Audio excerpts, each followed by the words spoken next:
Hi friends, வாங்க இன்றைக்கி அருமையான காலிஃப்ளவர் குருமா எப்படி செய்கிறதுன்னு பார்க்கலாம். பார்த்திங்கன்னா இட்லி, தோசை, சப்பாத்தி, பூரி, இடியாப்பம் எது கூடனாலும் வச்சு சாப்பிட்லாம்.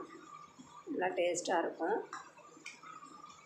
ஒரே மாதிரி உருளைக்கிழங்கு பட்டாணியில் வைக்காமல் வெறும் காலிஃப்ளவரில் மட்டும் எப்படி செய்கிறதுன்னு பார்க்கலாம்.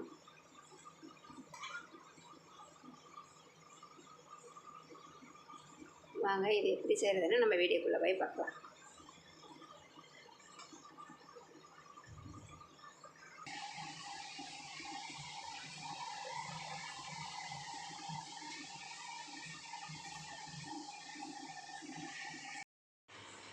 இன்றைக்கி காலிஃப்ளவர் குருமாவுக்கு நான் கொஞ்சமாக காலிஃப்ளவரை இந்த மாதிரி கட் பண்ணி வச்சுருக்கேங்க. இதை நம்ம சுடு தண்ணியில் உப்பு போட்டு லைட்டாக வச்சுக்கலாம். அப்போ தான் உள்ள பூச்சிலாம் இருந்துன்னா புழுலாம் இருக்குள்ள கண்ணுக்கு தெரியாமல் அதில் இறந்துடும். நம்ம அது மாதிரி இப்படி 2 3 வாட்டி நல்லா கழுவிட்டு எடுத்துக்கலாம். வெதுவெதுப்பான சுடு தண்ணியில் உப்பு போட்டுக்கலாம்.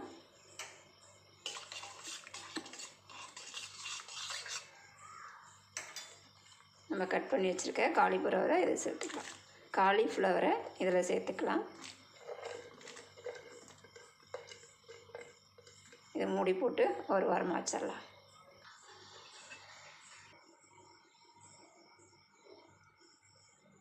மசாலா அரைச்சிக்கலாம். தேங்காய், உடைச்சக்கடலை, சீரகங்க 1/2 ஸ்பூன், ஜீரகம் 1/2 ஸ்பூன் அளவு, சோம்பு. காரத்துக்கு பார்த்திங்கன்னா ஒரு 4 பச்சை மிளகாய் எடுத்திருக்கேன். உங்கள் காரத்துக்கு தகுந்த மாதிரி நீங்கள் எடுத்துக்கோங்க. கசகசா இருந்தால் ஒரு 1/2 ஸ்பூன் போட்டுக்கோங்க. இதை அப்படியே தண்ணி ஊற்றி நம்ம அரைச்சிக்கலாம்.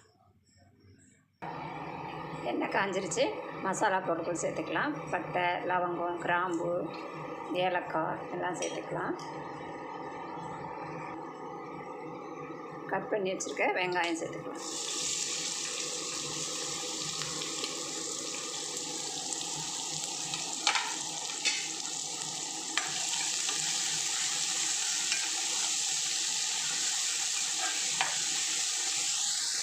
வெங்காயம் வதங்கிருச்சு.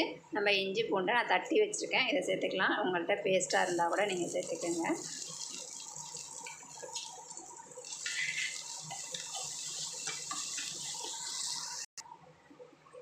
இஞ்சி பூண்டு நல்லா வதங்கிருச்சு. தக்காளி சேர்த்து வச்சுக்கலாம்.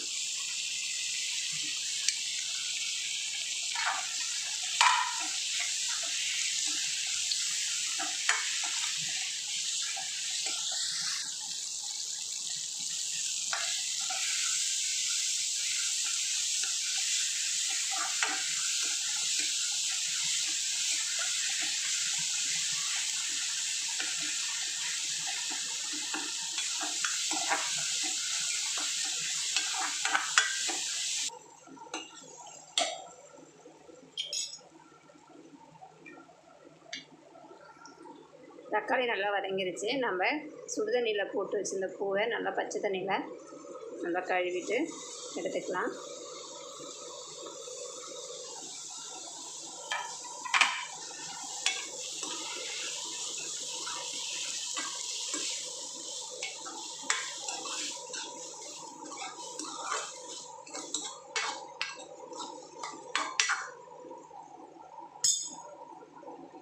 கொஞ்சமாக தண்ணி ஊற்றி நம்ம பூவை வேக வச்சுக்கலாம்.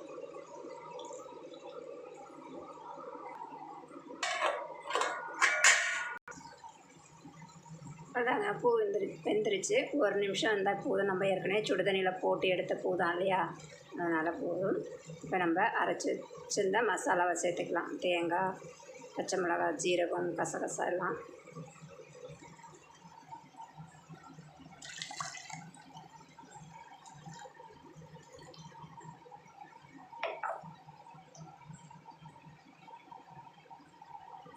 மஞ்சத்தூள்,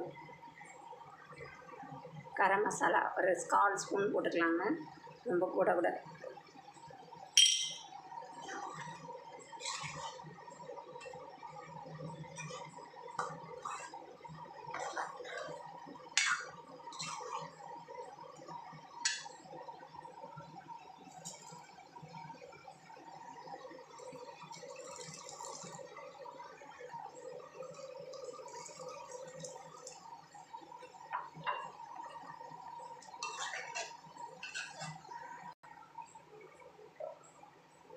அதாங்க குழம்புக்கு தேவையான அளவு உப்பு சேர்த்துக்கலாம்.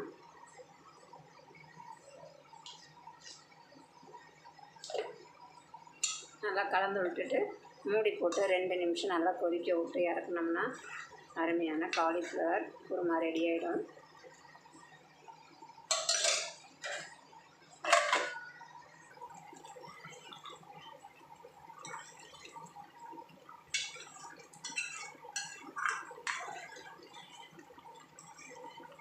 அவ்வளோதாங்க, காலிஃப்ளவர் குருமா ரெடி ஆகிடுச்சு.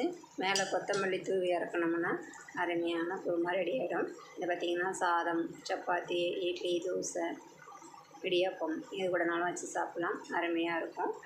நீங்களும் உங்கள் வீட்டில் இந்த மாதிரி செஞ்சு பாருங்கள். இதே என்னுடைய மெத்தடில் நான் செஞ்சுருக்கேன்.